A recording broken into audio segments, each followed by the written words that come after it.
I just realized that quite literally this whole time I've been talking and there was no sound. So that's a thing. All right.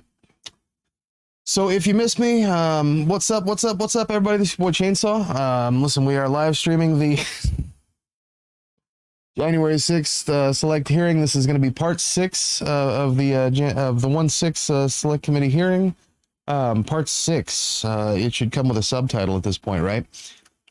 Listen, with everything that's been happening over the last, oh my God, I would say the last week, but really everything's been happening from the weekend and stretching over until Monday. So it's been off the chain. I know we didn't have a show yesterday. I apologize for that. Look, a very good friend of mine told me I need to take a fucking break. So I did, and that was weird, and I loved it, but I hated it. And apparently a lot of other people hated it because I got several messages on social media being like, hey, where are you at, bro?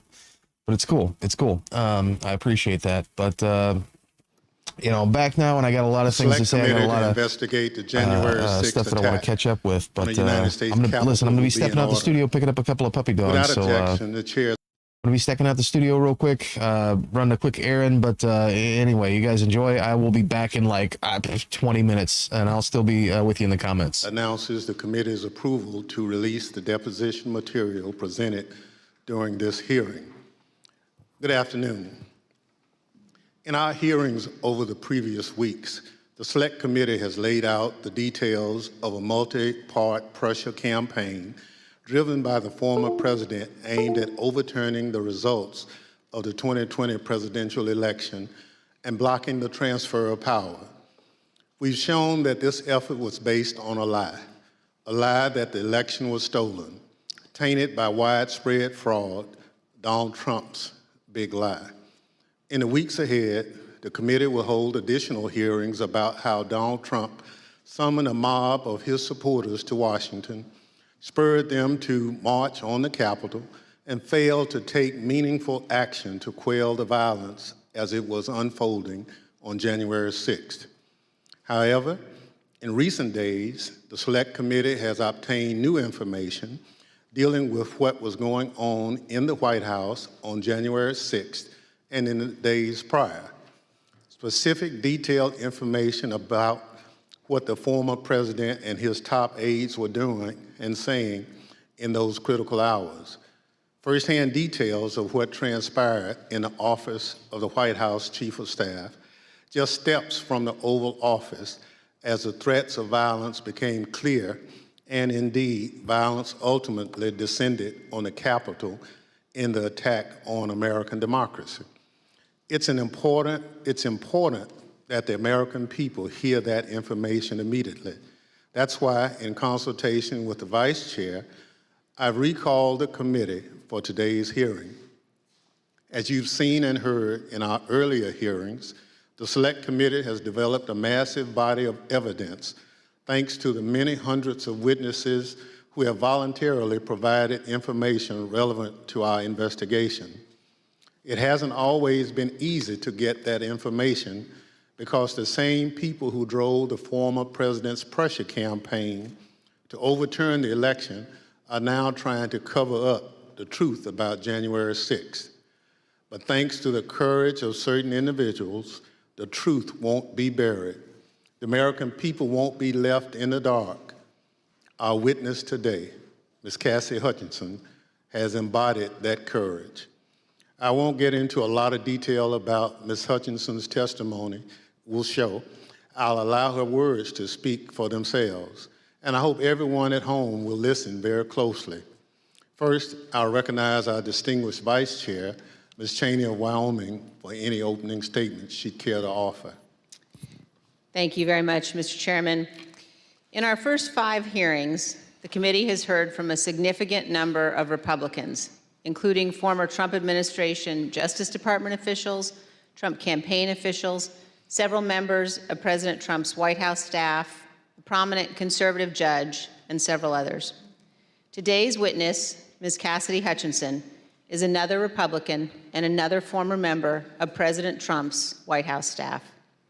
Certain of us in the House of Representatives recall that Ms. Hutchinson once worked for House Republican Whip Steve Scalise. But she is also a familiar face on Capitol Hill because she held a prominent role in the White House Legislative Affairs Office and later was the principal aide to President Trump's Chief of Staff, Mark Meadows. Ms. Hutchinson has spent considerable time up here on Capitol Hill representing the Trump administration, and we welcome her back. Up until now, our hearings have each been organized to address specific elements of President Trump's plan to overturn the 2020 election. Today, we are departing somewhat from that model because Ms. Hutchinson's testimony touches on several important and cross-cutting topics that are relevant to each of our future hearings. In her role working for the White House Chief of Staff, Ms. Hutchinson handled a vast number of sensitive issues. She worked in the West Wing, several steps down the hall from the Oval Office.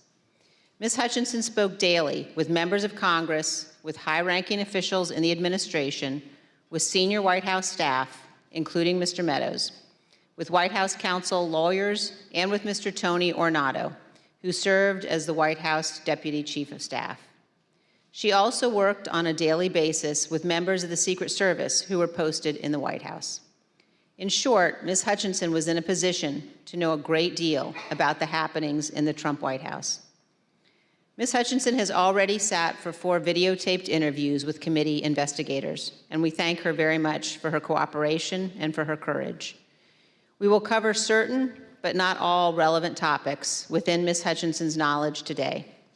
Again, our future hearings will supply greater detail, putting the testimony today in a broader and more complete context.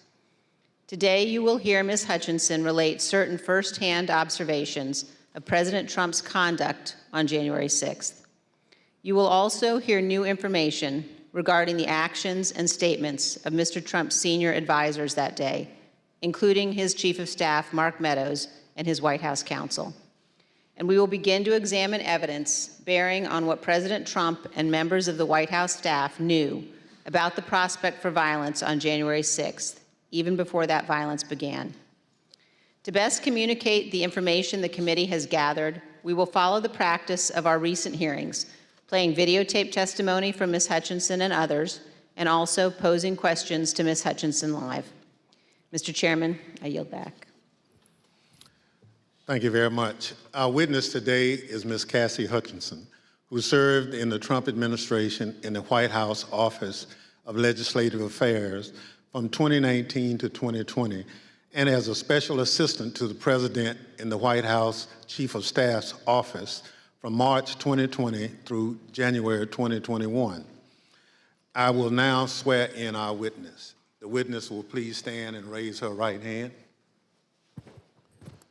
Do you swear or affirm under penalty of perjury that the testimony you're about to give is the truth, the whole truth, and nothing but the truth, so help you God? Thank you. You may be seated. Let the record reflect the witness answered in the affirmative. I now recognize myself for questions. Ms. Hutchinson, I'd like to start with a few questions about your background. These are some photographs we've obtained highlighting your career. These show you with members of Congress, including Steve Scalise, as well as the White House with leader Kevin McCarthy and Jim Jordan. Others show you with the President and members of Congress aboard Air Force One. Before you worked in the White House, you worked on Capitol Hill for Representative Steve Scalise, the Republican whip, and Senator Ted Cruz. And then in 2019, you moved to the White House and served there until the end of the Trump administration in 2020. When you started at the White House, you served in the Office of Legislative Affairs. We understand that you were initially hired as a staff assistant, but was soon promoted to a position of greater responsibility. Can you explain your role for the committee? When I moved over to the White House Chief of Staff's office with Mr. Meadows when he became the 4th Chief of Staff, it's difficult to describe a typical day. I was a special assistant to the President and an advisor to the Chief of Staff. The days depended on what the president was doing that day, and that's kind of how my portfolio was reflected. I had a lot of outreach with members of Congress, senior cabinet officials. I would work on policy issues with relevant internal components and members on the Hill, as well as security protocol at the White House complex for Mr. Meadows and the president. And then you received another promotion in March 2020. At that time, you became the principal aide to the new White House Chief of Staff, Mark Meadows. Is that right? That's correct, sir. What did a typical day look like for you in your work with Mr. Meadows? It varied with what was going on. We spent a lot of time on the Hill. I spent time on the Hill independently too, as I was his liaison for Capitol Hill. We did a lot of presidential travel engagements, but mostly I was there to serve what the Chief of Staff needed, and a lot of times what the Chief of Staff needed was a reflection of what the President's schedule is detailed to do that day. So is it fair to say that you spoke regularly in your position, both with members of Congress and with senior members of the Trump administration? That's correct. That's a fair assessment, sir. And would you say that in your work with Mr. Meadows, you are typically in contact with him and others in the White House throughout the day? That's correct, sir. Mr. Meadows and I were in contact almost pretty much throughout every day, consistently. Although so much of grave importance happens in the West Wing of the White House, it's quite a small building. Above me on the screen, you can see a map of the first floor of the West Wing of the White House. On the right, you can see the President's Oval Office. On the left, the Chief of Staff's office suite. Within the Chief of Staff's office suite is the heart of the West Wing, was your desk, which was between the Vice President's office, Ms. Kirshner's office, and the Oval Office. Ms. Hutchinson, is this an accurate depiction of where you were located? It's accurate. It's a lot smaller than it looks. Absolutely. Ms. Hutchinson, this is a photo that shows the short distance between your office and the President's Oval Office. And it only takes 5 to 10 seconds or so to walk down the hall from your office to the Oval Office. Is that right? That's correct. Thank you. Pursuant to the Section 5C8 of House Resolution 503, the chair recognizes the gentlewoman from Wyoming, Ms. Cheney, for questions. Thank you very much, Mr. Chairman. Mr. Chairman, we will begin today with an exchange that first provided Ms. Hutchinson a tangible sense of the ongoing planning for the events of January 6th. On January 2nd, 4 days before the attack on our Capitol, President Trump's lead lawyer, Mr. Giuliani, was meeting with White House Chief of Staff Mark Meadows and others. Ms. Hutchinson, do you remember Mr. Giuliani meeting with Mr. Meadows on January 2nd, 2021? I do. He met with Mr. Meadows in the evening of January 2nd, 2021. And we understand that you walked Mr. Giuliani out of the White House that night, and he talked to you about January 6th. What do you remember him saying? As Mr. Giuliani and I were walking to his vehicles that evening, he looked at me and said something to the effect of, "Cass, are you excited for the 6th? It's going to be a great day." I remember looking at him and saying, "Rudy, could you explain what's happening on the 6th? He had responded something to the effect of, "We're going to the Capitol. It's going to be great. The president's going to be there. He's going to look powerful. He's going to be with the members. He's going to be with the senators. Talk to the chief about it. Talk to the chief about it. He knows about it." And did you go back then up to the West Wing and tell Mr. Meadows about your conversation with Mr. Giuliani? I did. After Mr. Giuliani had left the campus that evening, I went back up to our office, and I found Mr. Meadows in his office on the couch. He was scrolling through his phone. I remember leaning against the doorway and saying, "I just had an interesting conversation with Rudy, Mark. Sounds like we're going to go to the Capitol." He didn't look up from his phone and said something to the effect of, "There's a lot going on, Cass, but I don't know. Things might get real, real bad on January 6th. Ms. Hutchinson, Mr. Meadows is engaged in litigation with the committee to try to avoid testifying here. What was your reaction when he said to you things might get real bad? In the days before January 2nd, I was apprehensive about the 6th. I had heard general plans for a rally. I had heard tentative movements to potentially go to the Capitol. But when hearing Rudy's take on January 6th and then Mark's response, that evening was the first moment that I remember feeling scared and nervous for what could happen on January 6th. And I had a deeper concern for what was happening with the planning aspects of it. Thank you, Ms. Hutchinson. Today, we're going to be focusing primarily on the events of January 5th and 6th at the White House. But to begin and to frame the discussion, I want to talk about a conversation that you had with Mr. John Ratcliffe, the Director of National Intelligence. And you had this conversation in December of 2020. Mr. Ratcliffe was nominated by President Trump to oversee U.S. intelligence, our U.S. intelligence community. And before his appointment, Mr. Ratcliffe was a Republican member of Congress. As you will see on this clip, Director Ratcliffe's comments in December of 2020 were prescient. My understanding was Director Ratcliffe didn't want much to do with the post-election period.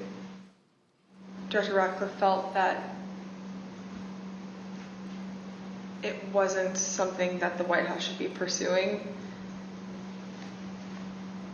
It felt it was dangerous for the president's legacy. He had expressed to me that he was concerned that it could spiral out of control and potentially be dangerous, either for our democracy or with the way that things were going for the 6th.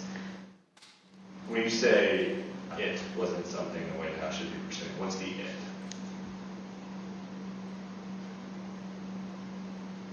Trying to fight the results of the election, finding missing ballots, pressuring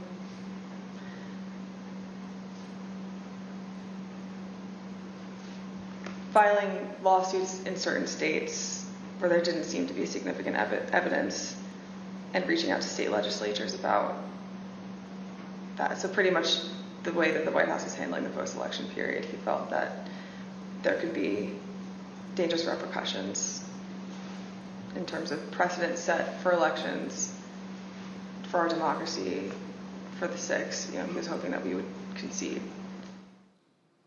So, Ms. Hutchinson, now we're going to turn to certain information that was available before January 4th and what the Trump administration and the president knew about the potential for violence before January 6th.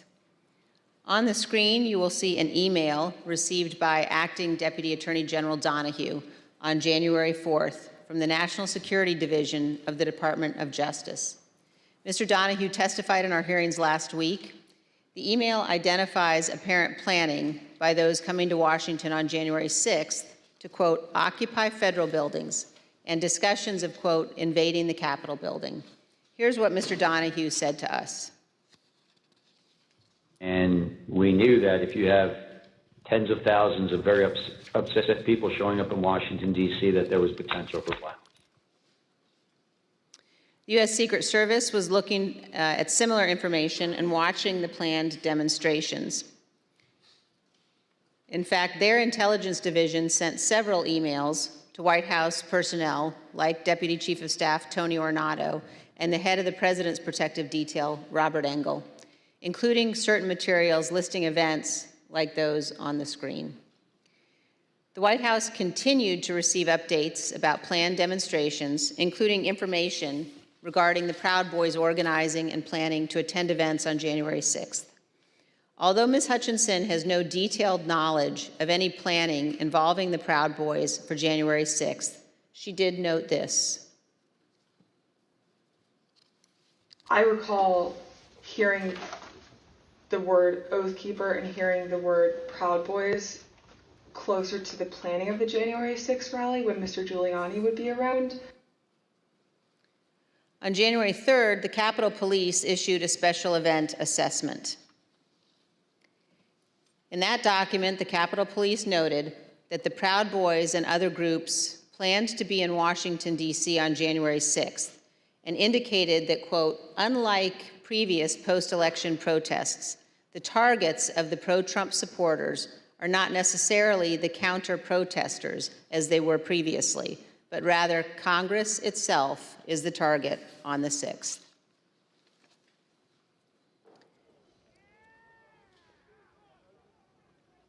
Of course, we all know now that the Proud Boys showed up on January 6th, marched from the Washington Monument to the Capitol that day, and led the riotous mob to invade and occupy our Capitol.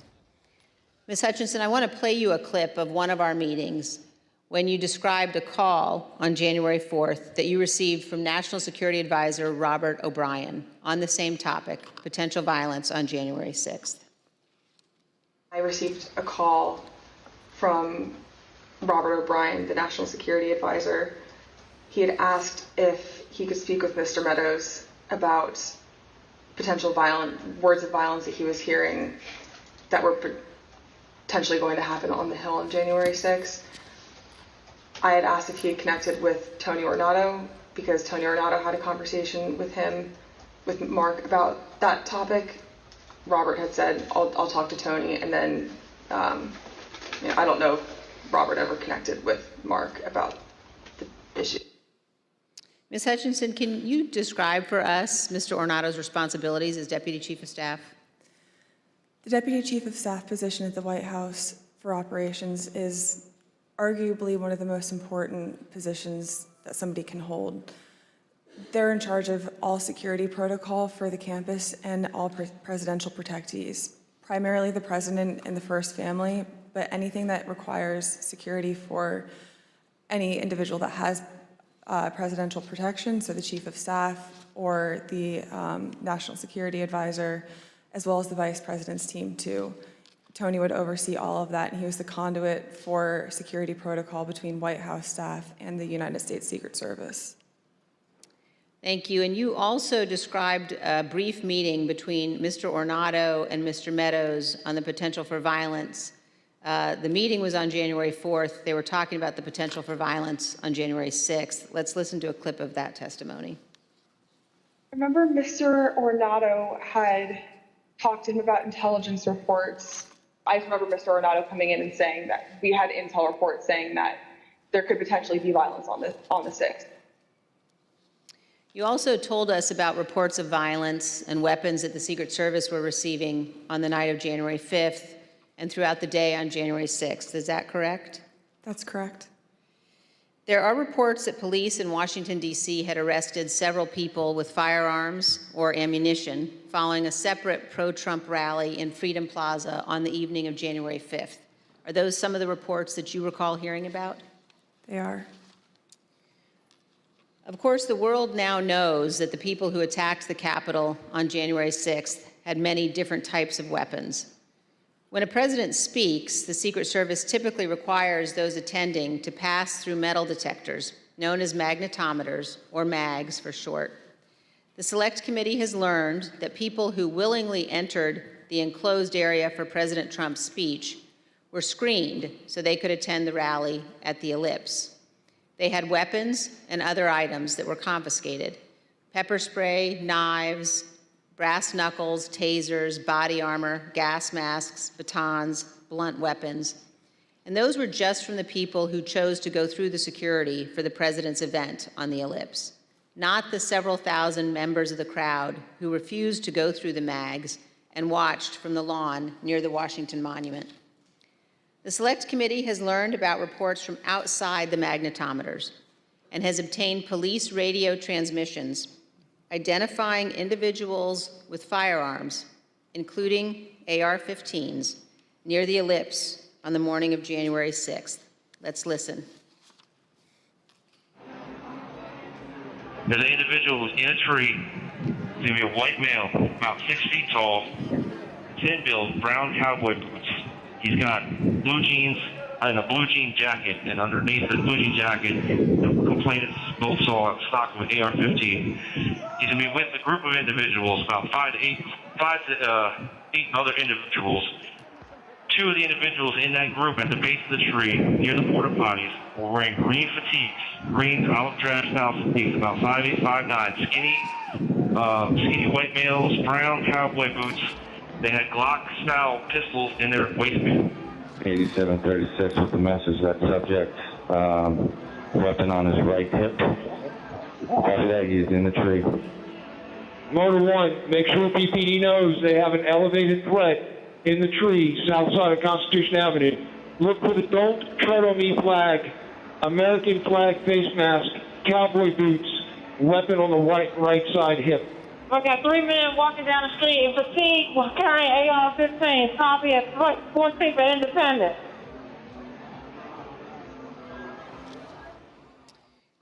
AR-15s at 14th and Independence. As you saw in those emails, the first report that we showed, we now know was sent in the 8 o'clock hour on January 6th. This talked about people in the crowd wearing ballistic helmets and body armor, carrying radio equipment and military-grade backpacks. The second report we showed you on the screen was sent by the Secret Service in the 11 a.m. hour, and it addressed reports of a man with a rifle near the ellipse. Ms. Hutchinson, in prior testimony, you described for us a meeting in the White House around 10 a.m. in the morning of January 6th, involving Chief of Staff Meadows and Tony Ornato. Were you in that meeting? I was. Let's listen to your testimony about that meeting, and then we'll have some questions. I think the last time we talked, you mentioned that some of the weapons that people had at the rally included flagpoles, oversized sticks or flagpoles, bear spray. Is there anything else that you recall hearing about that the people who had gathered on the ellipse had? I recall Tony and I having a conversation with Mark probably around 10 a.m., 10:15 a.m., where I remember Tony mentioning knives, guns in the form of pistols and rifles, bear spray, body armor, spears, and flagpoles. Spears were one item, flagpoles were one item, and then Tony had relayed to me something to the effect of, and these effing people are fastening spears onto the ends of flagpoles. Ms. Hutchinson, here's a clip of your testimony regarding Mr. Meadows' response to learning that the rally attendees were armed that day. What was Mark's reaction, Mr. Meadows' reaction to this list of weapons that people had in the crowd?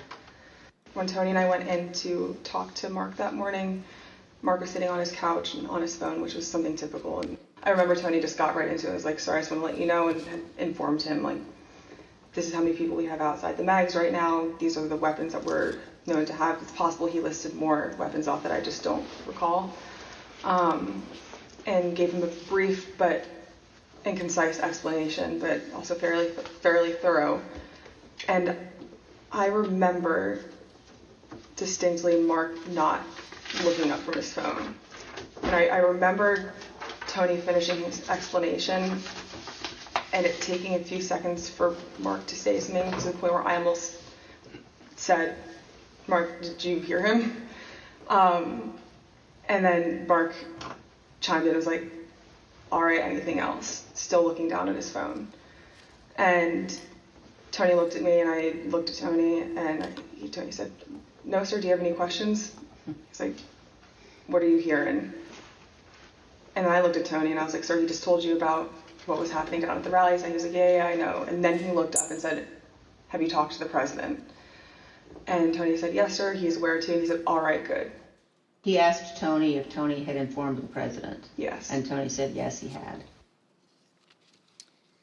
So, Ms. Hutchinson, is it your understanding that Mr. Ornato told the president about weapons at the rally on the morning of January 6th?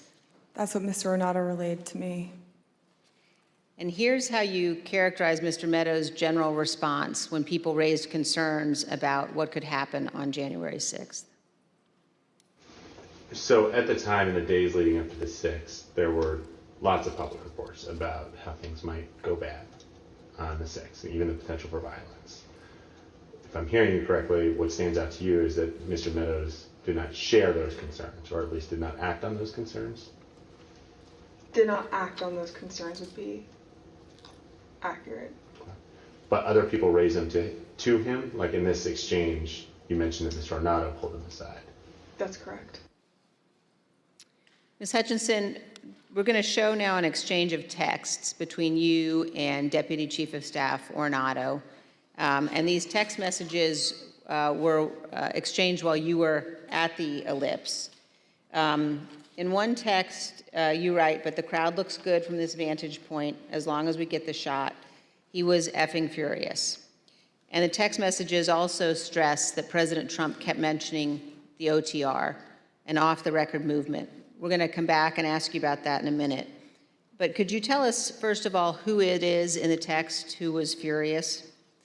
The he in that text that I was referring to was the president. And why was he furious, Ms. Hutchinson? He was furious because he wanted the arena that we had on the ellipse to be maxed out at capacity for all attendees. The advance team had relayed to him that the mags were free-flowing. Everybody who wanted to come in had already come in, but he still was angry about the extra space and wanted more people to come in. And did you go to the rally in the presidential motorcade?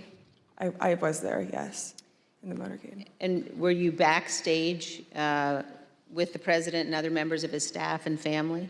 I was. And you told us, Ms. Hutchinson, about particular comments that you heard while you were in the tent area. When we were in the offstage announce area tent behind the stage, he was very concerned about the shot, meaning the photograph that we would get, because the rally space wasn't full. One of the reasons, which I've previously stated, was because he wanted it to be full and for people to not feel excluded because they'd come far to watch him at the rally. And he felt the mags were at fault for not letting everybody in. But another leading reason, and likely the primary reason, is because he wanted it full and he was angry that we weren't letting people through the mags with weapons, what the Secret Service deems as weapons and our weapons. But when we were in the offstage announce tent, I was part of a conversation. I was in the vicinity of a conversation where I overheard the president say something to the effect of, I don't effing care that they have weapons. They're not here to hurt me. Take the effing mags away. Let my people in. They can march to the Capitol from here. Let the people in. Take the effing mags away. Just to be clear, Ms. Hutchinson, is it your understanding that the president wanted to take the mags away and said that the armed individuals were not there to hurt him? That's a fair assessment. The issue wasn't with the amount of space available in the official rally area only, but instead that people did not want to have to go through the mags. Let's listen to a portion of what you told us about that. In this particular instance, it wasn't the capacity of our space, it was the mags and the people that didn't want to come through.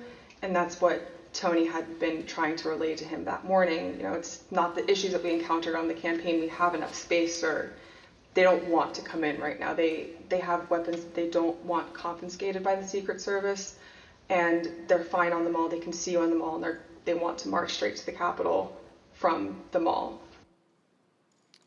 The president apparently wanted all attendees inside the official rally space and repeatedly said, quote, "They're not here to hurt me." And just to be clear, so he was told again in that conversation, or was he told again in that conversation, that people couldn't come through the mags because they had weapons? Correct. And that people, and his response was to say they can march to the Capitol from the ellipse. Something to the effect of, take the effing mags away. They're not here to hurt me. Let them in. Let my people in. They can march to the Capitol after the rally's over. They can march from the ellipse. Take the effing mags away. Then they can march to the Capitol. Ms. Hutchinson, what we saw when those clips were playing were photos provided by the National Archives showing the president in the offstage tent before his speech on the ellipse. You were in some of those photos as well. And I just want to confirm that that is when you heard the president say the people with weapons weren't there to hurt him and that he wanted the Secret Service to remove the magnetometers. That's correct. In the photos that you displayed, we were standing towards the front of the tent with the TVs, really close to where he would walk out to go onto the stage. These conversations happened 2 to 3 minutes before he took the stage that morning. Let's reflect on that for a moment. President Trump was aware that a number of the individuals in the crowd had weapons and were wearing body armor. And here's what President Trump instructed the crowd to do. We're going to walk down, and I'll be there with you. We're going to walk down. We're going to walk down anyone you want, but I think right here we're going to walk down to the Capitol. And the crowd, as we know, did proceed to the Capitol. It soon became apparent to the Secret Service, including the Secret Service teams in the crowd, along with White House staff, that security at the Capitol would not be sufficient. I'd had 2 or 3 phone conversations with Mr. Ornato when we were at the ellipse, and then I had 4 men on Mr. Meadows' detail with me in between those individuals and then a few other bodies on the ground, just the Secret Service doing advance. They were getting notifications through their radios, and Mr. Ornato in one phone conversation had called me and said, make sure the chief knows that they're getting close to the Capitol. It's, they're having trouble stacking bodies. And Ms. Hutchinson, when you said they were having trouble stacking bodies, did you mean that law enforcement at the Capitol needed more people to defend the Capitol from the rioters? It was becoming clear to us and to the Secret Service that Capitol Police officers were getting overrun at the security barricades outside of the Capitol building, and they were short people to defend the building against the rioters. And you mentioned that Mr. Ornato was conveying this to you because he wanted you to tell Mr. Meadows. So did you tell Mr. Meadows that people were getting closer to the Capitol and that Capitol Police was having difficulty? After I had the conversation with Mr. Meadows, after I had the conversation with Mr. Ornato, I went to have the discussion with Mr. Meadows. He was in a secure vehicle at the time making a call. So when I had gone over to the car, I went to open the door to let him know, and he had immediately shut it. I don't know who he was speaking with. It wasn't something that he regularly did, especially when I would go over to give him information. So I was a bit taken aback, but I didn't think much of it, and thinking that I would be able to have the conversation with him a few moments later. And were you able to have that conversation a few moments later? Probably about 20 to 25 minutes later. There was another period in between where he shut the door again, and then when he finally got out of the vehicle, we had the conversation. But at that point, there was a backlog of information that he should have been made aware of. And so you opened the door to the control car and Mr. Meadows pulled it shut? That's correct. And he did that 2 times? That's correct. And when you finally were able to give Mr. Meadows the information about the violence at the Capitol, what was his reaction?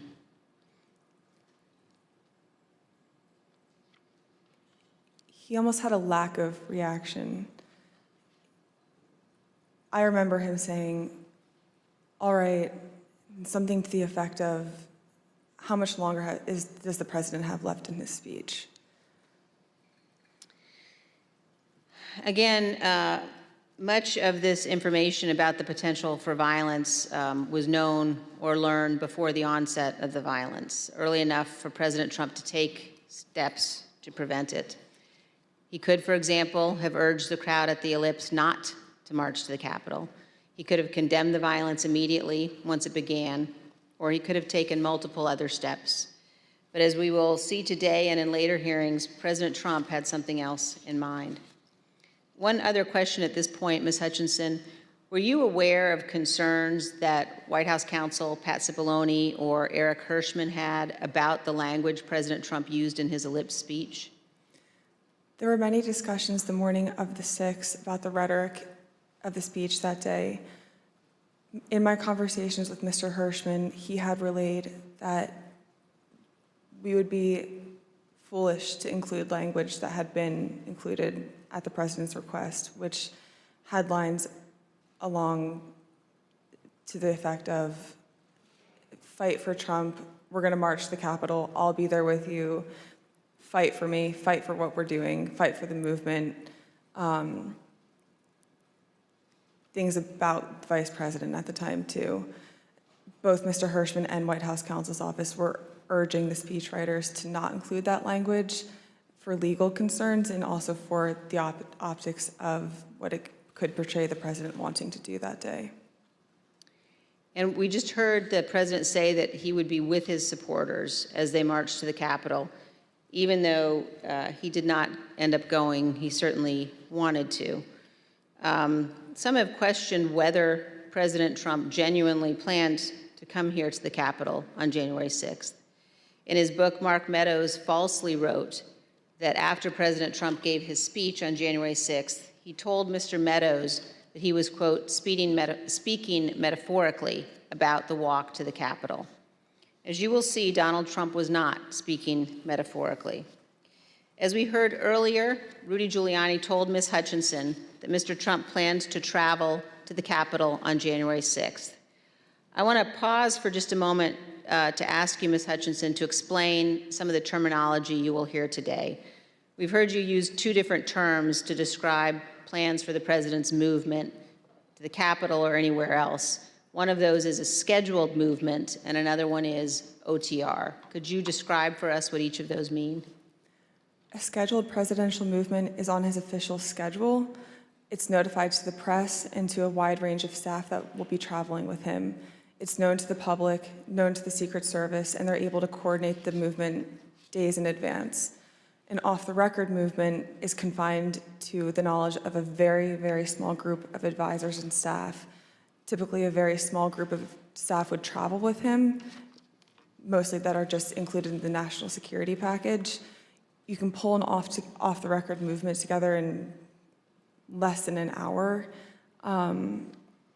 It's a way to kind of circumvent having to release it to the press, if that's the goal of it, or to not have to have as many security parameters put in place ahead of time to make the movement happen. Thank you. And let's turn back now to the president's plans to travel to the Capitol on January 6th. We know that White House counsel Pat Cipollone was concerned about the legal implications of such a trip, and he agreed with the Secret Service that it shouldn't happen. Ms. Hutchinson, did you have any conversations with Pat Cipollone about his concerns about the president going to the Capitol on January 6th? On January 3rd, Mr. Cipollone had approached me, knowing that Mark had raised the prospect of going up to the Capitol on January 6th. Mr. Cipollone and I had a brief private conversation where he said to me, we need to make sure that this doesn't happen. This would be legally a terrible idea for us. We have serious legal concerns if we go up to the Capitol that day. And he then urged me to continue relaying that to Mr. Meadows, because it's my understanding that Mr. Cipollone thought that Mr. Meadows was indeed pushing this along with the president. And we understand, Ms. Hutchinson, that you also spoke to Mr. Cipollone on the morning of the 6th as you were about to go to the rally on the Ellipse. And Mr. Cipollone said something to you like, make sure the movement to the Capitol does not happen. Is that correct? That's correct. I saw Mr. Cipollone right before I walked out onto West Exec that morning, and Mr. Cipollone said something to the effect of, please make sure we don't go up to the Capitol, Cassidy. Keep in touch with me. We're going to get charged with every crime imaginable if we make that movement happen. And do you remember which crimes Mr. Cipollone was concerned with? In the days leading up to the 6th, we had conversations about potentially obstructing justice or defrauding the electoral count. Let's hear about some of those concerns that you mentioned earlier in one of your interviews with us. having a private conversation with Pat late in the afternoon of 3rd or the 4th, that Pat was concerned it would look like we were obstructing justice or obstructing the electoral college count. And I apologize for probably not being very firm with my legal terms here, but that it would look like we were obstructing what was happening on Capitol Hill. And he was also worried that it would look like we were inciting a riot or encouraging a riot to erupt on the Capitol, at the Capitol. In fact, in the days before January 6th and on January 6th itself, President Trump expressed to multiple White House aides that he wanted to go to the Capitol after his speech. Here's what various White House aides have told the committee about the president's desire to go to the Capitol. Did the president tell you this, that he wanted to speak at the Capitol? Correct, yes.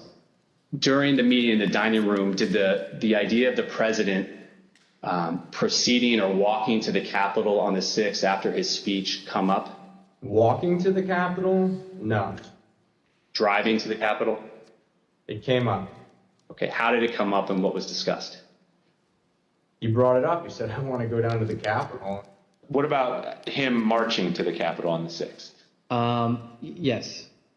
Tell us about that. So it's kind of a general thing. I mean, to get into the specifics of it, I was aware of a desire of the president to potentially march to the or accompany the rally attendees to the Capitol. When did you first hear about this idea of the president accompanying rally attendees to the Capitol on the 6th? Well, this was at the 6th. This was during the after he finished his remarks. When the president said that he would be going to the Capitol during his speech on the ellipse, the Secret Service scrambled to find a way for him to go. We know this from witnesses and the Secret Service, also from messages among staff on the President's National Security Council. The NSC staff were monitoring the situation in real time, and you can see how the situation evolved in the following chat log that the committee has obtained. As you can see, NSC staff believed that Mogul, the president, was, quote, going to the Capitol, and, quote, they are finding the best route now. From these chats, we also know the staff learned of the attack on the Capitol in real time. When President Trump left the ellipse stage at 1:10, the staff knew that rioters had invaded the inaugural stage and Capitol Police were calling for all available officers to respond. When Republican leader Kevin McCarthy heard the president say he was going to the Capitol, he called you, Ms. Hutchinson. Isn't that right? That's correct. And in this text message, you told Tony Ornato, quote, McCarthy just called me too. And do you guys think you're coming to my office? Tell us about the call that day with Leader McCarthy during the president's speech on the ellipse. I was still in the tent behind the stage, and when you're behind the stage, you can't really hear what's going on in front of you. So when Mr. McCarthy called me with this information, I answered the call and he sounded rushed, but also frustrated and angry at me, and I was confused because I didn't know what the president had just said. He then explained, the president just said he's marching to the Capitol. You told me this whole week you aren't coming up here. Why would you lie to me? I said, I'm not lying. I wasn't lying to you, sir. We're not going to the Capitol. And he said, well, he just said it on stage, Cassidy. Figure it out. Don't come up here. I said, I'll run the traps on this and I'll shoot you a text. I can assure you we're not coming up to the Capitol. We've already made that decision. He pressed a little bit more, believing me, but I think frustrated that the president had said that. And we ended the phone conversation after that. I called Mr. Ornato to reconfirm that we weren't going to the Capitol, and which was also in our text messages. I sent Mr. McCarthy another text telling him the affirmative that we were not going up to the Capitol, and he didn't respond after that. And we understand, Ms. Hutchinson, that the plans for the president to come up to the Capitol had included discussions at some point about what the president would do when he came up to the Capitol on January 6th. Let's look at a clip of one of your interviews discussing that issue with the committee. When you were talking about a scheduled movement, did anyone say what the president wanted to do when he got here?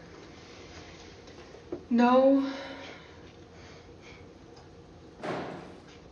Not that I can specifically remember. I remember hearing a few different ideas discussed between Mark and Scott Perry, Mark and Rudy Giuliani.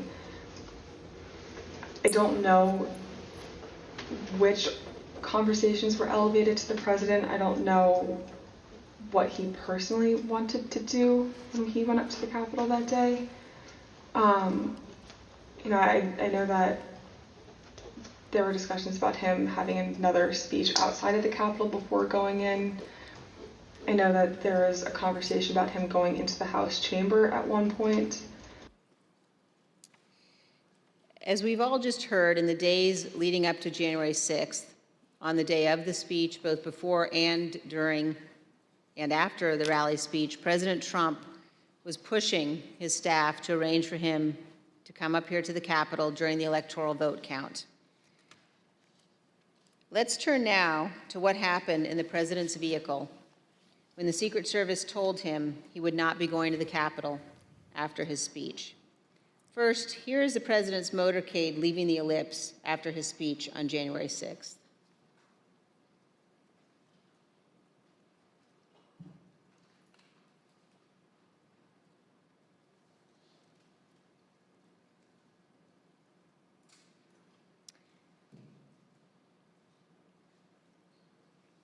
Ms. Hutchinson, when you returned to the White House in the motorcade after the president's speech, where did you go? When I returned to the White House, I walked upstairs towards the Chief of Staff's office, and I noticed Mr. Ornato lingering outside of the office. Once we had made eye contact, he quickly waved me to go into his office, which was just across the hall from mine. When I went in, he shut the door, and I noticed Bobby Engel, who is the head of Mr. Trump's security detail, sitting in a chair, just looking somewhat discombobulated and a little lost. I looked at Tony, and he had said, "Did you effing hear what happened in the Beast?" I said, "No, Tony, I just got back. What happened?" Tony proceeded to tell me that when the president got in the Beast, he was under the impression from Mr. Meadows that the off-the-record movement to the Capitol was still possible and likely to happen, but that Bobby had more information. So once the president had gotten into the vehicle with Bobby, he thought that they were going up to the Capitol, and when Bobby had relayed to him, "We're not, we don't have the assets to do it, it's not secure, we're going back to the West Wing," the president had very strong, a very angry response to that. Tony described him as being irate. The president said something to the effect of, "I'm the effing president, take me up to the Capitol now." To which Bobby responded, "Sir, we have to go back to the West Wing." The president reached up towards the front of the vehicle to grab at the steering wheel. Mr. Engel grabbed his arm, said, "Sir, you need to take your hand off the steering wheel. We're going back to the West Wing. We're not going to the Capitol." Mr. Trump then used his free hand to lunge towards Bobby Engel, and when Mr. Ornato had recounted this story to me, he had motioned towards his clavicles. And was Mr. Engel in the room as Mr. Ornato told you this story? He was. Did Mr. Engel correct or disagree with any part of the story from Mr. Ornato? Mr. Engel did not correct or disagree with any part of the story. Did Mr. Engel or Mr. Ornato ever after that tell you that what Mr. Ornato had just said was untrue? Neither Mr. Ornato nor Mr. Engel told me ever that it was untrue.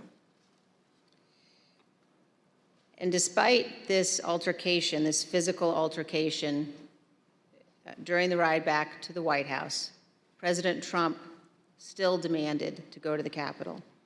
Here's what Kayleigh McEnany, the White House press secretary at the time, wrote in her personal notes and told the committee about President Trump's desire to go to the Capitol after returning to the White House.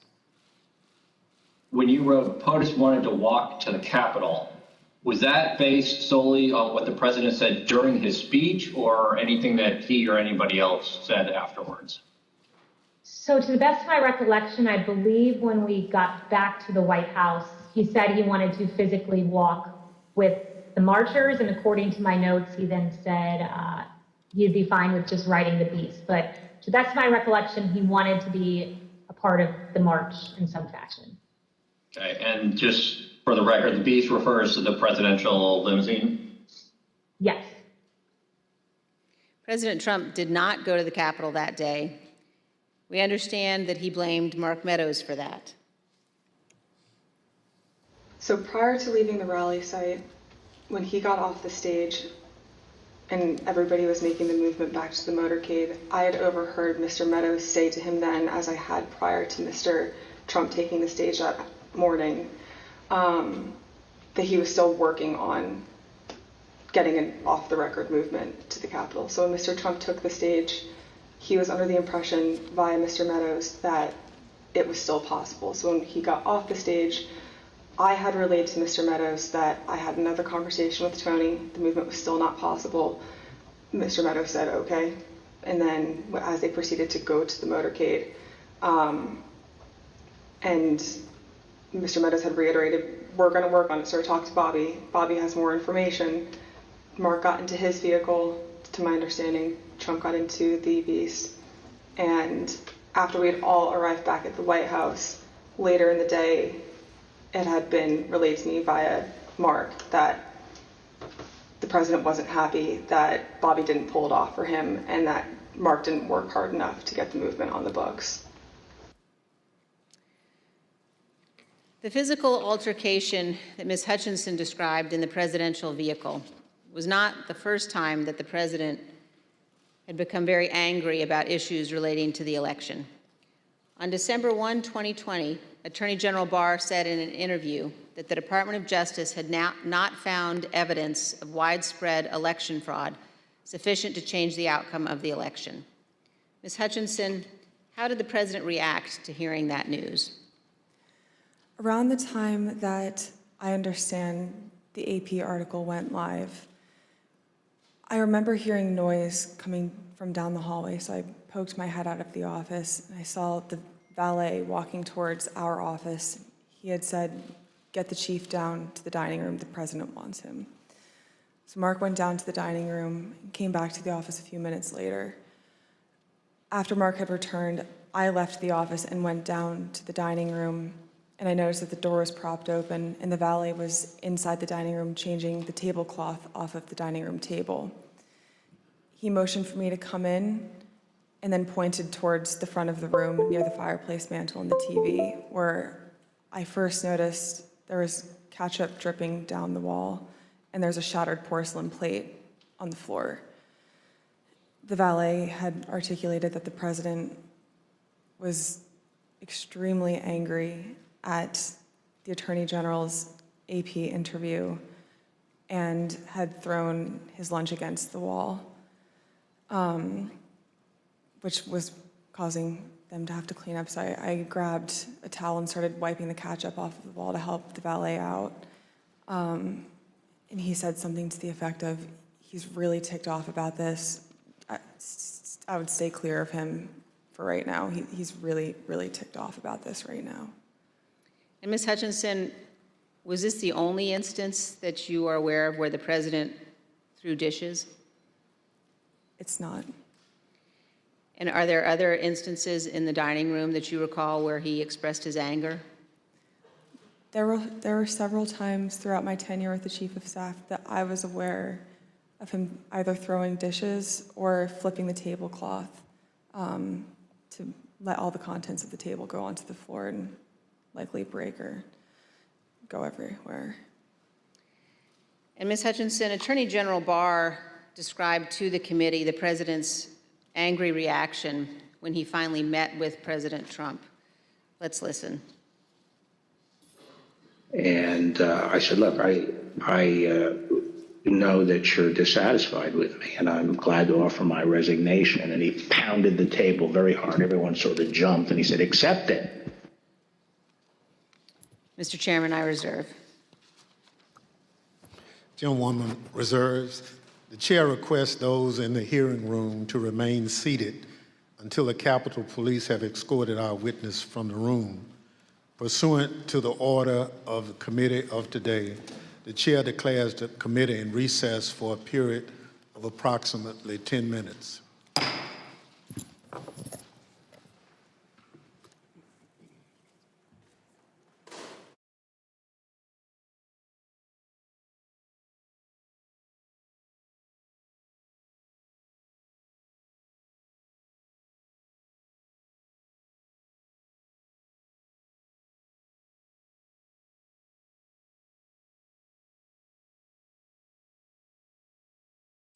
There we go. I turn that microphone on. That always helps.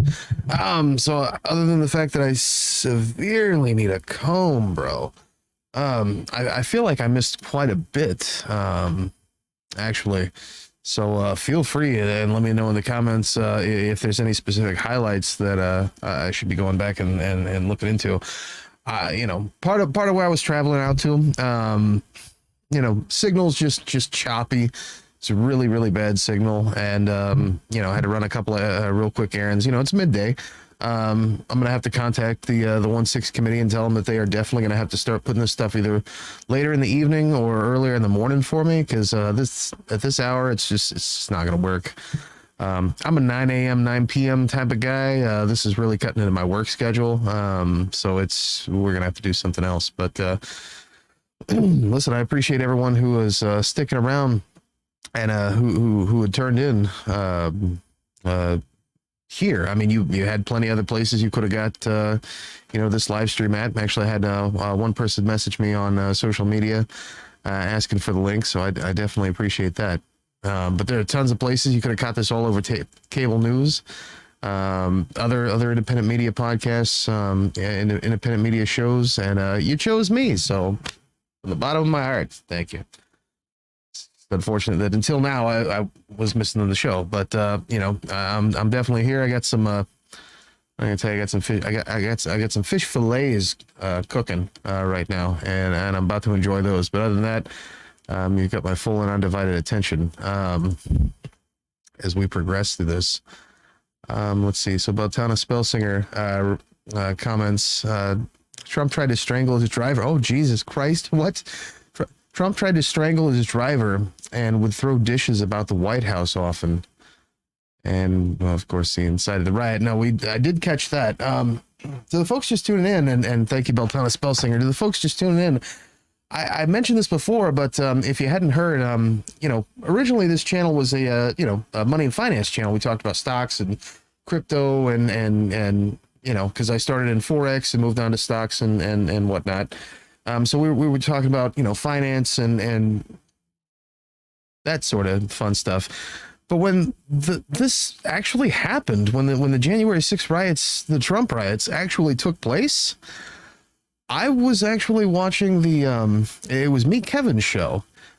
He was featuring not the inauguration, but the not the swearing in, so what I'm looking here, folks, the votes to, yeah, well, anyway, where they were at there at the Capitol, the word escapes me. I haven't had all of my coffee for the day.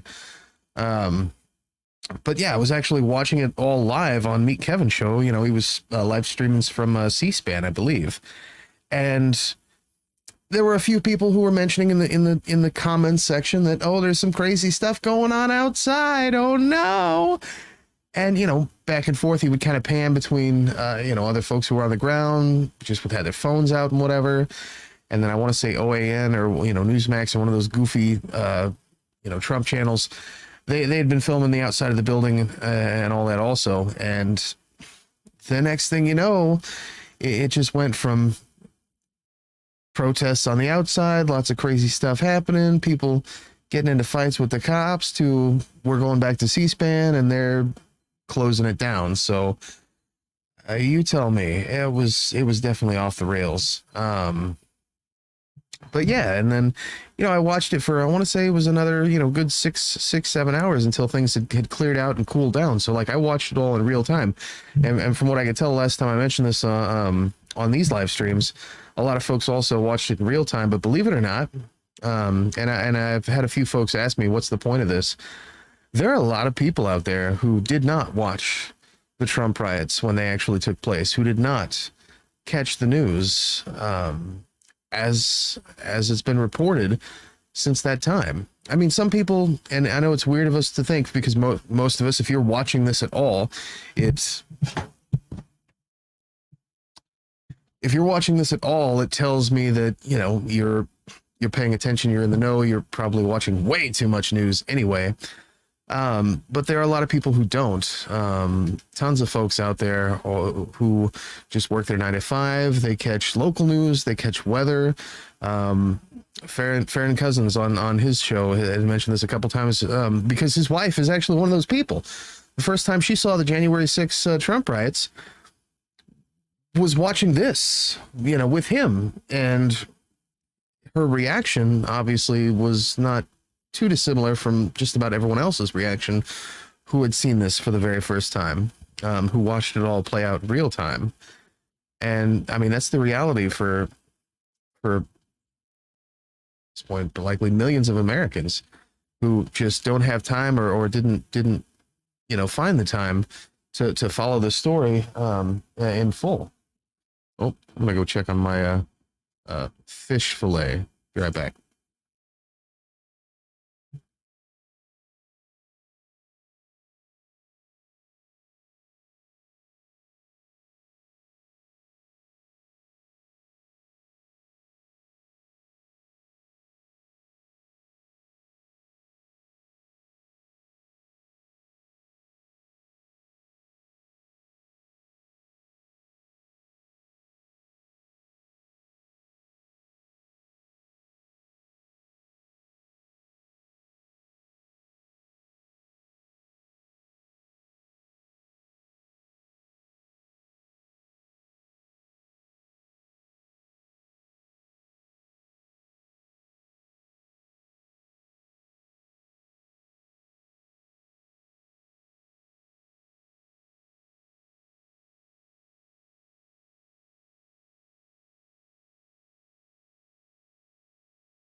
Did I say fillet? What I meant to say was fish fillet.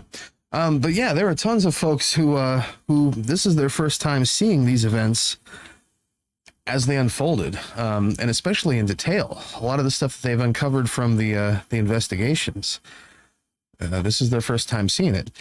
And yeah, I don't think anybody by now really. I tried for the longest time.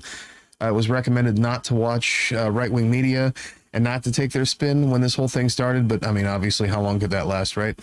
And I since have seen what the right-wing spin has been from Fox News and their cohorts, and it's crazy to me how they're pushing this. One of my favorite narratives with regard to the Trump riots is that, oh, this is old news. And that's why I say it's in general, it's not old news to everyone. And honestly, probably to the vast majority of people who just don't have the time to sit and do this. I mean, it's old news to Sean Hannity because he was there and may or may not have played his own parts with regard to the overturning of democracy in this country. But then there's also some of the new discoveries that they've been making, and in some cases are airing for the very first time, with this expose of their investigations. So I think it's great. Let me know what you think in the comments. I guess the view count, if it goes down, we're going to know that the opinion is less than favorable. But like I say, so far, it's been pretty good. I had a lot of folks reaching out to me, asking me questions about what I think that they're going to accomplish with this. Honestly, it's I like the fact that some action is being taken by the DOJ, or at least it seems like the DOJ is taking this a little bit more seriously than they have been. But honestly, as we move forward in the primaries, I think it goes without saying, and I hate that we didn't get a chance to put together a broadcast yesterday. I'm gonna set this over here. I hate the fact that we didn't get to put together a broadcast yesterday because I guess this is technically my first thing to say on video.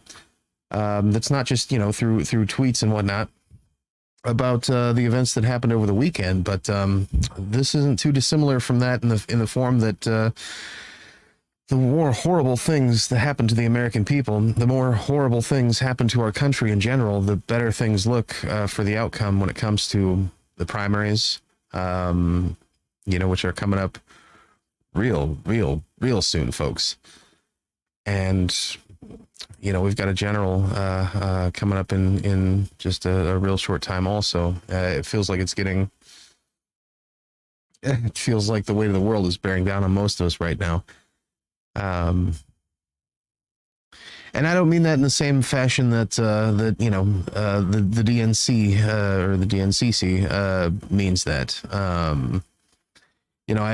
I figured I would catch a little bit more hell from the left whenever I posted that yesterday, but it seemed like everyone else was talking about it also, so I figured might as well. About Democrats and Republicans campaigning on Roe. Because, and I think maybe part of that was because immediately afterward, I had posted about a local Democrat candidate who was basically just getting their campaign together, organizing just like in real time. Just yesterday, he was taking on Brian Seitz, who is the piece of trash representative from Branson, Republican representative from the Branson area. You remember Brian Seitz, right? He's the guy who had that racist car wash for the longest time. I guess they got that shit figured out. But this is also the guy who had sponsored House Bill 2810.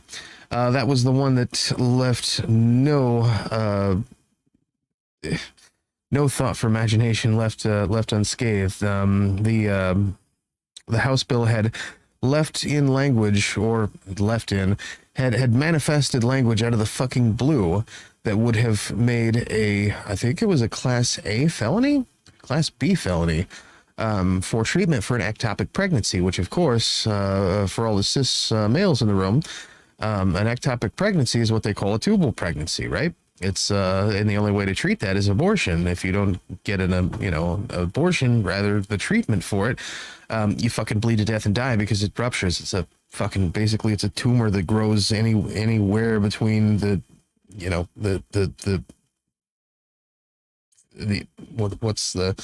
along the fallopian tube lines and then sometimes outside of the uterus and other fucking weird places, right?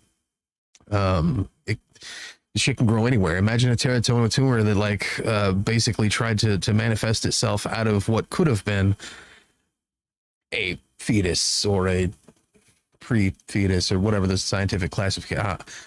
Look, I'm a cis guy and I'm not a fucking doctor, okay? So I apologize if I'm just offending the shit out of everybody else who's on my side, but just bear with me here because, I know a little bit more than the rest of the guys that I'm talking to, I assume. A little bit. But yeah, it's that thing. And the only fucking treatment is surgery, what they would refer to as an abortion. If you don't get that, you fucking bleed to death, you fucking die.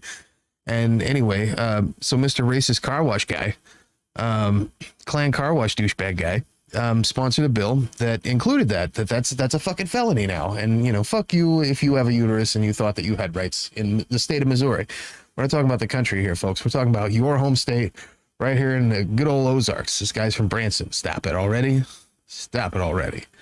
But anyway, candidate who's going up against him is literally just now, piecing together the the campaign, and so that's really exciting. And I ended up posting the thing that I posted about the DNC and the RNC campaigning on Roe and how they're asking you for your money, and meanwhile they should have got their shit together a long time ago, which is not. It should not be controversial. But immediately after that, I posted about Ginger Whitty, who is and let me see if I can just pull you up that post over here. There you go. Oh, we're back. So Ginger Whitty running Committee will be in for order. seat 156, and then Chair there you go, we're back. recognizes the gentlewoman from Wyoming, Vice Chair Cheney. Thank you, Mr. Chairman. Before we turn to And I'm gonna eat my fish fillets, so be right back. House during the violent attack on the Capitol on January 6th, let's discuss certain communications White House Chief of Staff Mark Meadows had on January 5th. President Trump's associate, Roger Stone, attended rallies during the afternoon and the evening of January 5th in Washington, D.C. On January 5th and 6th, Mr. Stone was photographed with multiple members of the Oath Keepers who were allegedly serving as his security detail. As we now know, multiple members of that organization have been charged with or pled guilty to crimes associated with January 6th. Mr. Stone has invoked his Fifth Amendment privilege against self-incrimination before this committee. General Michael Flynn has also taken the fifth before this committee. Mr. Stone previously had been convicted of other federal crimes unrelated to January 6th. General Flynn had pleaded guilty to a felony charge also predating and unrelated to January 6th. President Trump pardoned General Flynn just weeks after the presidential election.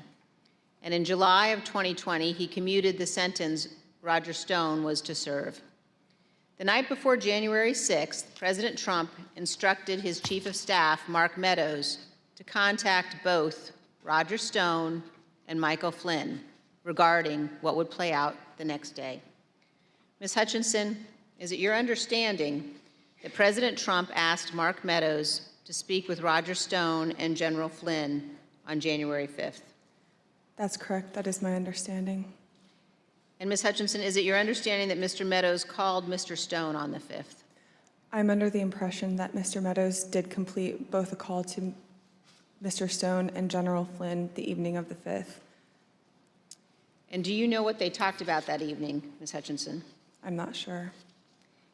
Is it your understanding that Mr. Giuliani, Mr. Eastman, and others had set up what has been called, quote, a war room at the Willard Hotel on the night of the 5th? I was aware of that the night of the 5th. And do you know if Mr. Meadows ever intended to go to the Willard Hotel on the night of the 5th?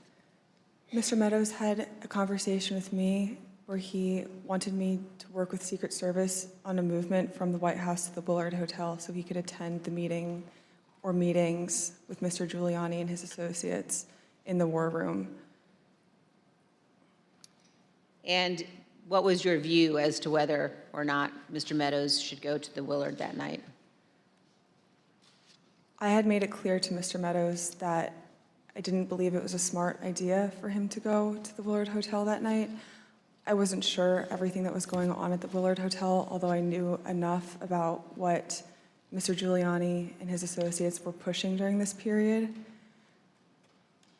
I didn't think that it was something appropriate for the White House Chief of Staff to attend or to consider involvement in. I made that clear to Mr. Meadows. Throughout the afternoon, he mentioned a few more times going up to the Willard Hotel that evening, and then eventually dropped the subject the night of the 5th and said that he would dial in instead. So General Flynn has appeared before this committee, and when he appeared before our committee, he took the 5th. Let's briefly view a clip of General Mike Flynn taking the Fifth Amendment. General Flynn, do you believe the violence on January 6th was justified? Do we have? Yes.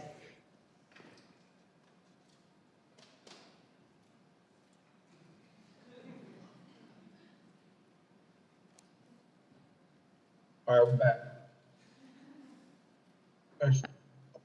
question changed. Could you repeat the question, please? Yes, General Flynn, do you believe the violence on January 6th was justified? Can I get a clarification? Is that a moral question or are you asking a legal question? I'm asking both.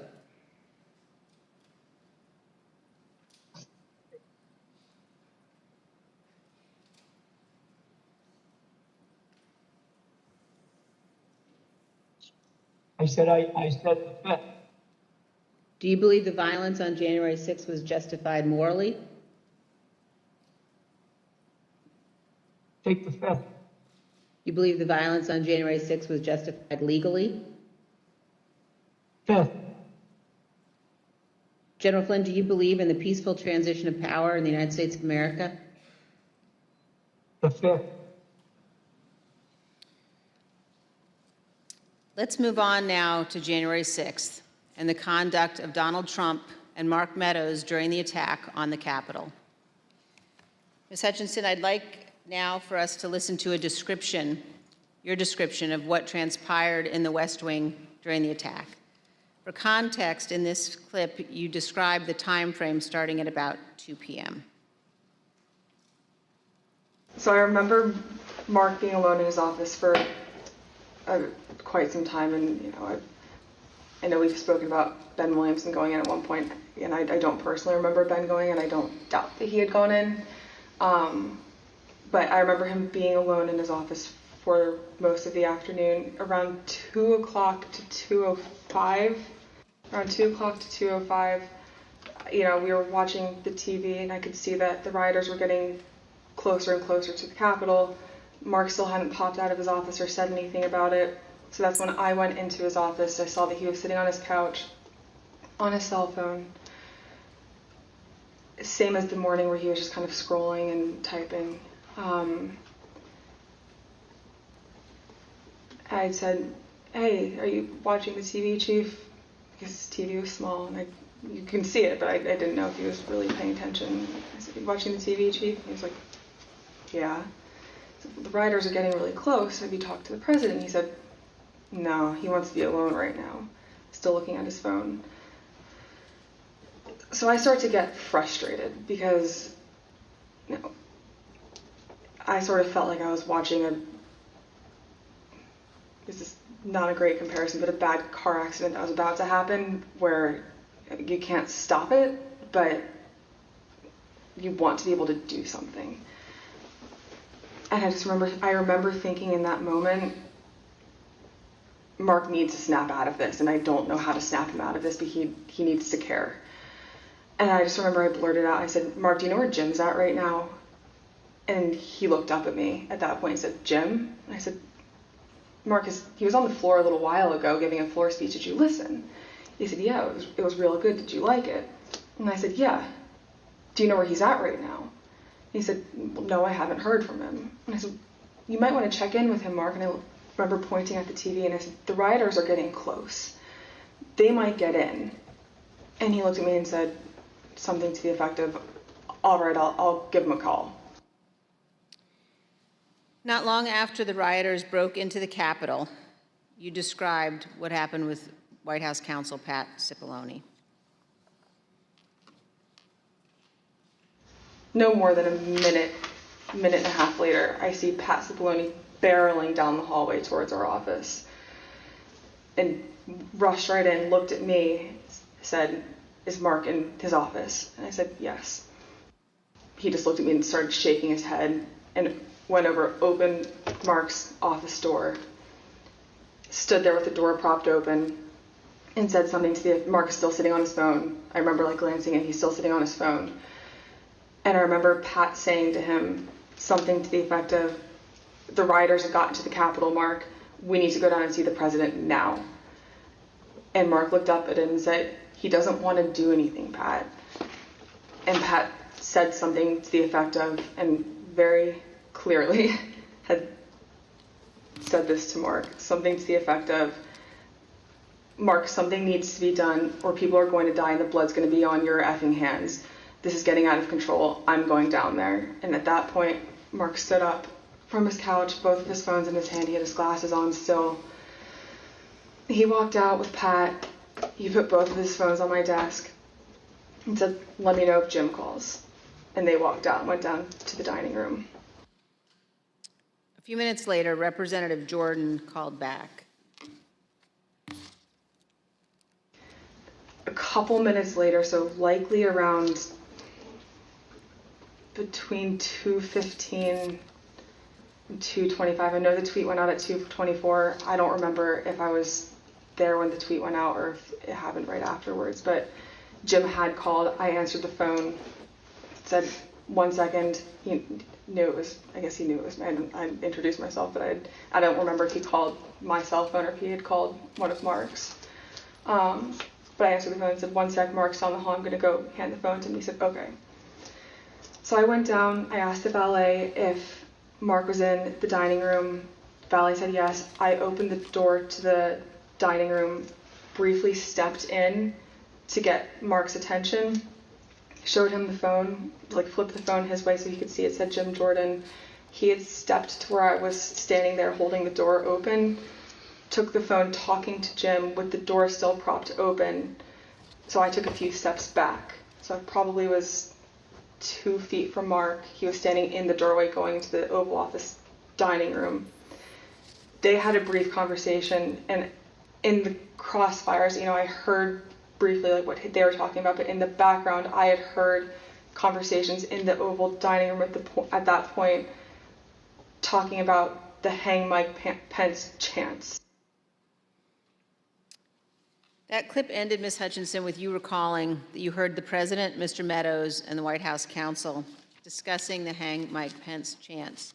And then you described for us what happened next. It wasn't until Mark hung up the phone, handed it back to me. I went back to my desk. A couple minutes later, him and Pat came back, possibly Eric Hirschman too. I'm pretty sure Eric Hirschman was there. But I'm confident it was Pat that was there. I remember Pat saying something to the effect of, "Mark, we need to do something more. They're literally calling for the vice president to be effing hung." And Mark had responded something to the effect of, "You heard him, Pat. He thinks Mike deserves it. He doesn't think they're doing anything wrong." To which Pat said something, "This is effing crazy. We need to be doing something more," briefly stepped into Mark's office. And when Mark had said something to the effect of, "He doesn't think they're doing anything wrong," knowing what I had heard briefly in the dining room, coupled with Pat discussing. And that those rioters were not doing anything wrong. This is a sentiment that he has expressed at other times as well. In an interview with ABC News correspondent Jonathan Karl, President Trump was asked about the supporters chanting "Hang Mike Pence" last year. Instead of condemning them, the former president defended them. Because it's common sense, John. It's common sense that you're supposed to protect. How can you, if you know a vote is fraudulent, right? Yeah. How can you pass on a fraudulent vote to Congress? President Trump's view that the rioters were not doing anything wrong and that, quote, Mike deserved it, helps us to understand why the president did not ask the rioters to leave the Capitol for multiple hours. In fact, he put this tweet out at 2:24 p.m. Ms. Hutchinson, do you recall seeing this tweet in which the president said the vice president did not have the courage to do what needed to be done? Mike deserved. I do. And Ms. Hutchinson, what was your reaction when you saw this tweet? As a staffer that worked to always represent the administration to the best of my ability and to showcase the good things that he had done for the country, I remember feeling frustrated, disappointed, and really, it felt personal. It was really sad. As an American, I was disgusted. it was unpatriotic. It was un-American. We were watching the Capitol building get defaced over a lie.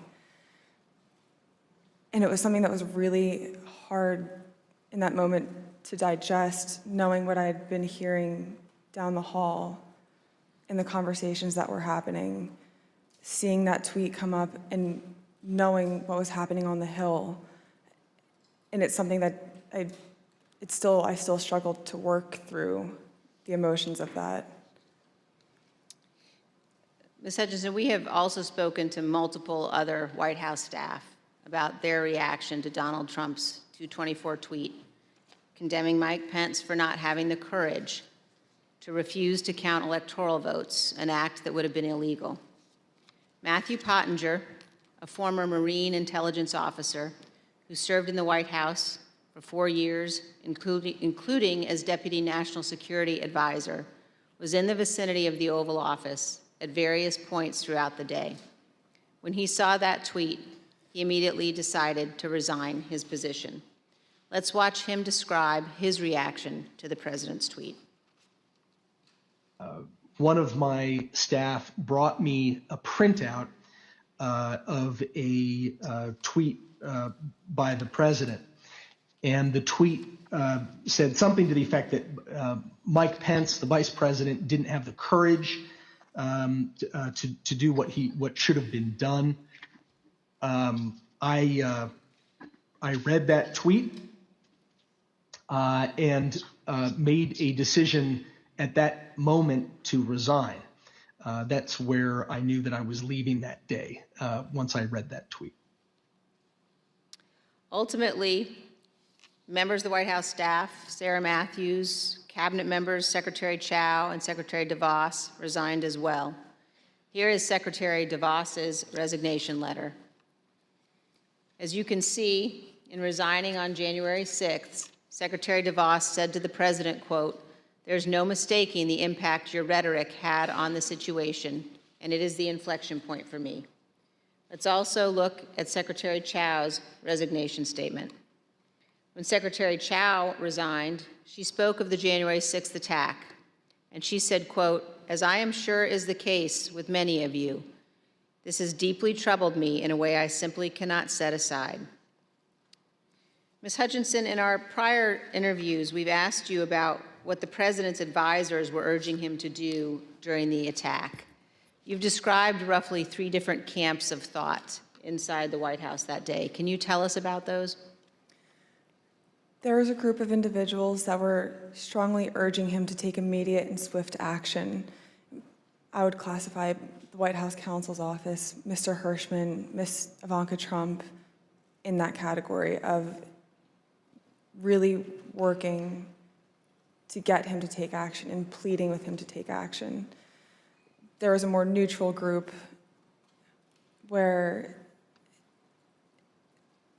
advisors were trying to toe the line, knowing that Mr. Trump didn't necessarily want to take immediate action and condemn the riots, but knowing something needed to be done. And then there was the last group, which was deflect and blame. Let's blame Antifa. These aren't our people.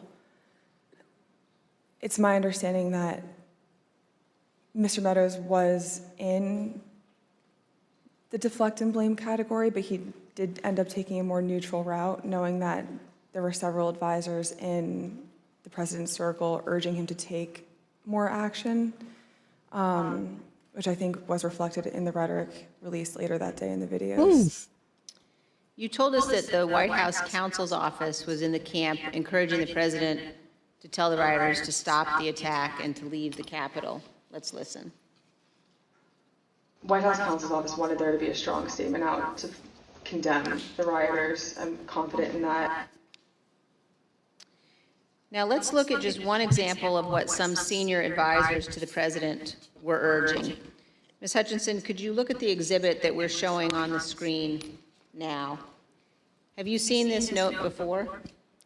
That's a note that I wrote at the direction of the Chief of Staff on January 6th, likely around 3 o'clock. And it's written on the Chief of Staff note card, but that's your handwriting, Ms. Hutchinson? That's my handwriting. And why did you write this note? The Chief of Staff was in a meeting with Eric Hirschman and potentially Mr. Philbin, and they had rushed out of the office fairly quickly. Mark had handed me the note card with one of his pens and started dictating a statement for the president to potentially put out. And, no, I'm sorry, go ahead. That's okay. There were two phrases on there, one illegal and then one without proper authority. The illegal phrase was the one that Mr. Meadows had dictated to me. Mr. Hirschman had chimed in and said, also put without legal authority.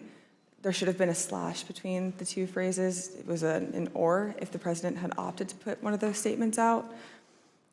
Evidently he didn't. Later that afternoon, Mark came back from the Oval Dining Room and put the palm card on my desk with illegally crossed out, but said we didn't need to take further action on that statement.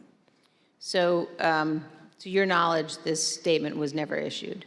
It was, to my knowledge, it was never issued. And Ms. Hutchinson, did you understand that Ivanka Trump wanted her father to send people home? That's my understanding, yes. Let's play a clip of you addressing that issue. I remember her saying at various points, you know, she wanted her dad to send them home. She wanted her dad to tell them to go home peacefully, and she wanted to include language that he necessarily wasn't on board with at the time. You will hear more about this at our later hearings, but we have evidence of many others imploring Donald Trump and Mark Meadows to take action. Here is some of that evidence, text messages sent to Mark Meadows during the attack. This is a text message at 2:32 from Laura Ingram. Hey, Mark, the president needs to tell people in the Capitol to go home. In the next message, this is hurting all of us. And then he's destroying his legacy and playing into every stereotype. We lose all credibility against the BLM Antifa crowd if things go south. The president's son, Don Jr., also urgently contacted Mark Meadows. At 2:53, he wrote, he's got to condemn this shit ASAP. The Capitol Police tweet is not enough. As you will see, these are just two of the numerous examples of Trump supporters and allies urging the president to tell his supporters to leave the Capitol. It would not have been hard for the president to simply walk down to the briefing room a few feet down the hall from the Oval Office. As Norah O'Donnell noted during an interview with House Republican leader Kevin McCarthy, where Leader McCarthy said he believed the attack was un-American. I want to quickly bring in Kevin McCarthy, the House Minority Leader. Leader McCarthy, do you condemn this violence? I completely condemn the violence in the Capitol. What we're currently watching unfold is un-American. I'm disappointed. I'm sad. This is not what our country should look like. This is not who we are. This is not the First Amendment. This has to stop, and this has to stop now. Leader McCarthy, the President of the United States has a briefing room steps from the Oval Office. The cameras are hot 24/7, as you know. Why hasn't he walked down and said that now? I conveyed to the president what I think is best to do, and I'm hopeful the president will do it. Republican House member Mike Gallagher also implored the president to call off the attack. Mr. President, you have got to stop this. You are the only person who can call this off. Call it off. The election is over. Call it off. This is bigger than you. It's bigger than any member of Congress. It is about the United States of America, which is more important than any politician. Call it off. It's over. Despite the fact that many people close to Donald Trump were urging him to send people home, he did not do so until later, much later. At 4:17 p.m., Donald Trump finally told the rioters to go home and that he loved them. Here's a portion of the video President Trump recorded from the White House.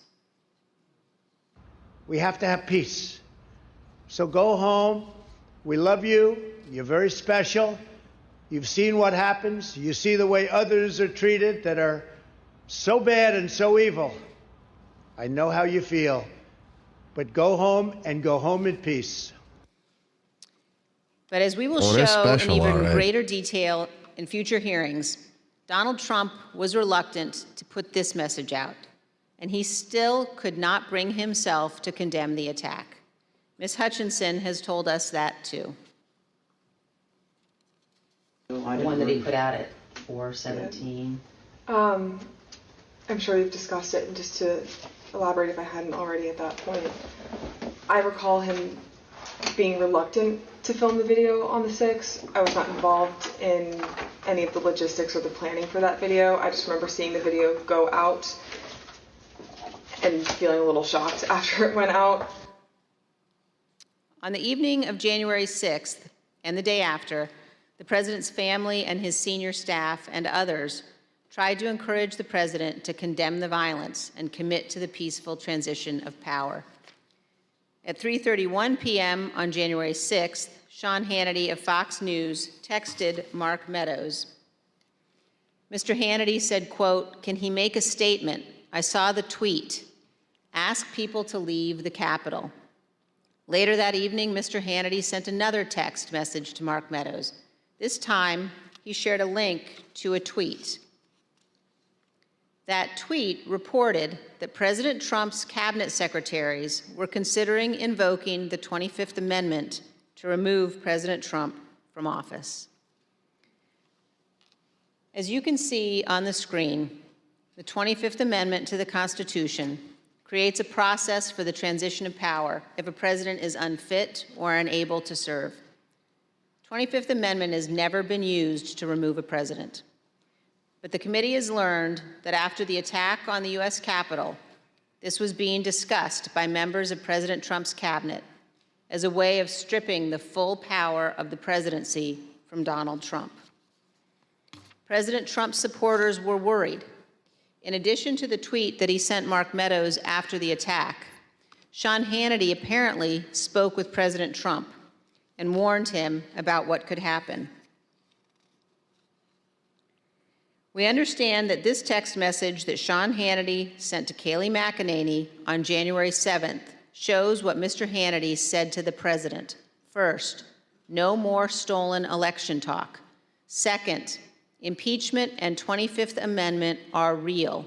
Many people will quit.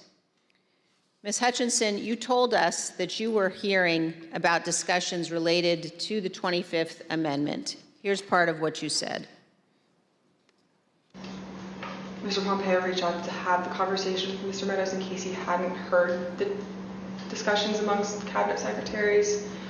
And from what I understand, it was more of a, this is what I'm hearing. I want you to be aware of it. But I also think it's worth putting on your radar because you are the chief of staff. You're technically the boss of all the cabinet secretaries. And, you know, if conversations progress, you should be ready to take action on this. Like, I'm concerned for you and your positioning with this. You know, reach out to me if you have any questions or like I can be helpful with you at all. Inside the White House, the president's advisors, including members of his family, wanted him to deliver a speech to the country. Deputy White House counsel Pat Philbin prepared the first draft of what would be the president's remarks on national healing, delivered via pre-taped video on January 7th. When he arrived at the White House on the 7th, Mr. Philbin believed that more needed to be said, so he sat down and started writing. He shared the draft with Pat Cipollone, who also believed the president needed to say more. Mr. Cipollone agreed with the content, as did Eric Hirschman, who reviewed the draft. The committee has learned that the president did not agree with the substance as drafted and resisted giving a speech at all. Ms. Hutchinson, do you recall discussions about the president's speech on January 7th? I do. Let's listen, Ms. Hutchinson, to what you told us about that and about the process of crafting those remarks. I learned from a conversation with Mark and overhearing between him and White House counsel and Eric Hirschman as well that Trump didn't necessarily think he needed to do anything more on the 7th than what he had already done on the 6th. When he was convinced to put out a video on the 7th, I understand that he had a lot of opinions about what the context of that announcement were to entail. I had original drafts of the speech where there were several lines that didn't make it in there about prosecuting the rioters or calling them violent. He didn't want that in there. He wanted to put in there that he wanted to potentially pardon them. And this is just with the increased emphasis of his mindset at the time, which was he didn't think that they did anything wrong. The people who did something wrong that day, or the person who did something wrong that day, was Mike Pence by not standing with him. Wow. But the president's advisors urged him to give the speech. Who convinced him to do the video on the 7th? I'm not sure who convinced him or if it was a group of people that convinced him. Who was in the group that you're aware of? That I'm aware of: Mark, Ivanka, Jared Kushner, Eric Hirschman, Pat Zabloni, Pat Philbin. Those are the people that I'm aware of. Do you know why that group of people thought it was necessary for him to release a statement? I believe Kayleigh McEnany as well. From what I understood at the time, and from what the reports were coming in, there's a large concern of the 25th Amendment potentially being invoked, and there were concerns about what would happen in the Senate if the 25th was invoked. So the primary reason that I had heard, other than, we did not do enough on the 6th, we need to get a stronger message out there and condemn this, otherwise this will be our legacy. The secondary reason to that was, think about what might happen in the final 15 days of your presidency if we don't do this. There's already talks about invoking the 25th Amendment. You need this as cover. The president ultimately delivered the remarks. Unlike many of his other speeches, he did not ad-lib much. He recited them without significant alteration, except one. Even then, on January 7th, 2021, the day after the attack on the U.S. Capitol, the president still could not bring himself to say, quote, "But this election is now over." One other point about the speech, Ms. Hutchinson. Did you hear that Mr. Trump at one point wanted to add language about pardoning those who took part in the January 6th riot? I did hear that, and I understand that Mr. Meadows was encouraging that language as well. Thank you, and here's what you told us previously about that. You said he was instructed not to include it. Who was instructing him not to include language about the pardon in that January 7th? I understood from White House counsel's office coming into our office that morning that they didn't think that it was a good idea to include that in the speech. That being Pat Zabloni? That's correct. And Eric Hirschman. Ms. Hutchinson, did Rudy Giuliani ever suggest that he was interested in receiving a presidential pardon related to January 6th? He did. Ms. Hutchinson, did White House Chief of Staff Mark Meadows ever indicate that he was interested in receiving a presidential pardon related to January 6th? Mr. Meadows did seek that pardon. Yes, ma'am. Thank you, Ms. Hutchinson. Mr. Chairman, I yield back. I want to thank our witness for joining us today. The members of the Select Committee may have additional questions for today's witness, and we ask that you respond expeditiously in writing to those questions. Without objections, members will be permitted 10 business days to submit statements for the record, including opening remarks and additional questions for the witness. Without objection, the chair recognizes the vice chair for a closing statement. Thank you very much, Mr. Chairman.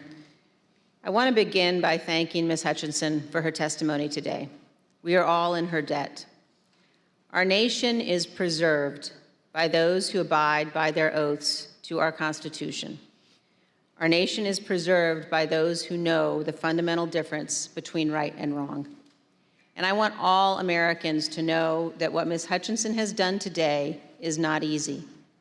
The easy course is to hide from the spotlight, to refuse to come forward, to attempt to downplay or deny what happened. That brings me to a different topic. While our committee has seen many witnesses, including many Republicans, testify fully and forthrightly, this has not been true of every witness. And we have received evidence of one particular practice that raises significant concern. Our committee commonly asks witnesses connected to Mr. Trump's administration or campaign whether they've been contacted by any of their former colleagues or anyone else who attempted to influence or impact their testimony. Without identifying any of the individuals involved, let me show you a couple of samples of answers we received to this question. First, here's how one witness described phone calls from people interested in that witness's testimony. Quote, "What they said to me is as long as I continue to be a team player, they know I'm on the right team. I'm doing the right thing. I'm protecting who I need to protect.